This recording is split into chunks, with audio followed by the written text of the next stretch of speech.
I've got to bring up that we've seen this before. The past is prologue, as it says on the National Archives. Where have we seen it before? An FBI director, corrupt, spying quietly. We only find out about it years later. Spying against J. Edgar Hoover. Yeah, I did a whole thing about him. Yeah, and a thief, and a thief on top of it. And people go, oh, he was rogue. Oh no, he wasn't rogue. He had two presidents who told him to keep going. Lyndon Johnson and Richard Nixon. And then people are shocked to hear that even Attorney General Bobby Kennedy was totally on board with investigating Martin Luther King. So, Hoover famously drafted a letter to King, as you know, suggesting he kill himself.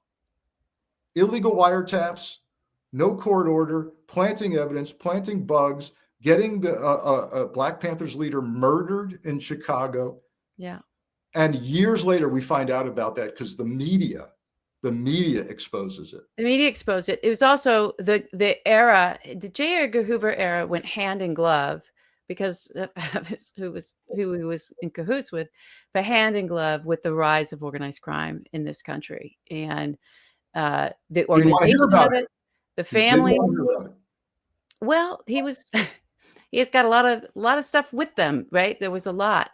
So there were a lot of deals being made. There was a lot of, we'll give you this guy, you give it, and I'm going to look the other way and you guys run your rackets. So it was up to the Treasury to hunt those guys down. It was up to other divisions of law enforcement to hold them to account until we got to, the 80s. It just took that long.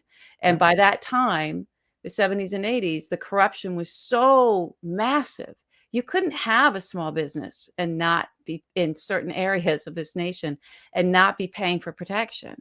It just, that's all going to come back. There's no way it doesn't come back. I don't see how it doesn't come back. Yeah, it can come back. It can come back in droves.